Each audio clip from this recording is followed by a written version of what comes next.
Hello বন্ধুরা, ভারত ও পাকিস্তানের বৈরিতা নতুন নয়। এই দ্বন্দ্বের শিকড় 1947 সালের দেশভাগ থেকেই শুরু হয়েছে। এরপর দেশ দুটির মধ্যে তিনটি বড় যুদ্ধ হয়। কার্গিল সংঘর্ষ, সীমান্ত সংঘর্ষ, জলবন্টন সমস্যা, কাশ্মীর ইস্যু সবকিছুই এই বৈরিতাকে আরো গভীর করেছে। সম্প্রতি কাশ্মীরের পেহেলগামে বন্দুকধারীদের হামলায় মোট 28 জন পর্যটক নিহত হলে ভারত ও পাকিস্তানের মধ্যে আবারও উত্তেজনা দেখা দেয়। এই হামলায় ভারত সরাসরি পাকিস্তানকে দায়ী করছে, কিন্তু পাকিস্তান বারবার দাবি করছে যে তারা কোনো ধরনের সন্ত্রাসী কর্মকাণ্ডে লিপ্ত নয়। এমনকি পাকিস্তান এই হামলার নিরপেক্ষ তদন্ত দাবি করছে। কিন্তু তারপরেও ভারত পাকিস্তানের বিরুদ্ধে সন্ত্রাসী কর্মকাণ্ডে মদদ দেওয়ার অভিযোগ এনে বিভিন্ন সামরিক পদক্ষেপ নেওয়ার ঘোষণা দেয়। কিন্তু কাশ্মীরের পেহেলগামে হামলার কয়েকদিন কেটে গেলেও ভারত পাকিস্তানের বিরুদ্ধে তেমন কোনো বড় সামরিক পদক্ষেপ নিতে পারেনি। তাহলে এখন প্রশ্ন হচ্ছে, ভারত কেন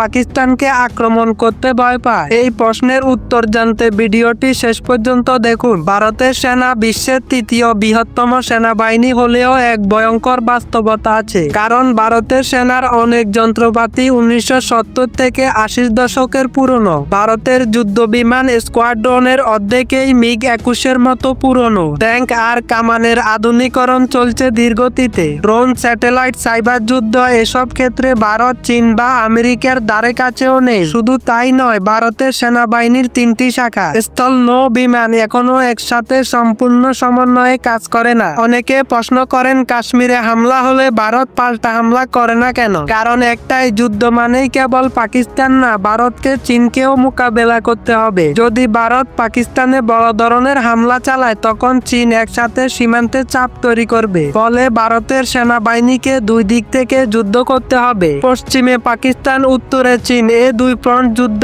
ভারতের জন্য বিপজ্জনক। চীন শুধু শক্তিশালী নয়, প্রযুক্তিগতভাবে অনেক এগিয়ে। পাকিস্তান একা দুর্বল হলেও চীনের সাথে মিলে সে অনেক ভয়ঙ্কর। চীনের অর্থনৈতিক ও সামরিক সাহায্যে পাকিস্তান এখন আধুনিক ড্রোন, যুদ্ধ বিমান, সাইবার প্রযুক্তি ব্যবহার করছে। CPEC এর আওতায় পাকিস্তানে বানানো হচ্ছে বন্দরের মতো সামরিক ঘাঁটি। চীনের প্রযুক্তি, পাকিস্তানের ভূগোল একসাথে হয়ে ভারতের জন্য একটি জটিল সমস্যা তৈরি করেছে। এছাড়াও আরেকটি বিপজ্জনক দিক বাংলাদেশ ও পাকিস্তানের সম্পর্কের উন্নতি। 1971 সালের পর বাংলাদেশ ও পাকিস্তান অতীতের বিভেদ ভুলে নতুন করে কূটনীতিক সম্পর্ক স্থাপন করেছে। বাংলাদেশ ও পাকিস্তান দ্বিপাক্ষিক আলোচনায় বসছে, বিনিয়োগ নিচ্ছে, আর চীনের মাধ্যমে পরোক্ষভাবে সেই জোটে যুক্ত হচ্ছে। এর মানে ভারত শুধু পশ্চিমে আর উত্তরে নয়, পূর্ব দিক থেকেও চাপের মুখে। তাই ভারত যদি পাকিস্তানে বড় ধরনের হামলা চালায়, তখন চীন সীমান্তে সেনা মোতায়েন করে পূর্ব লাদাখ বা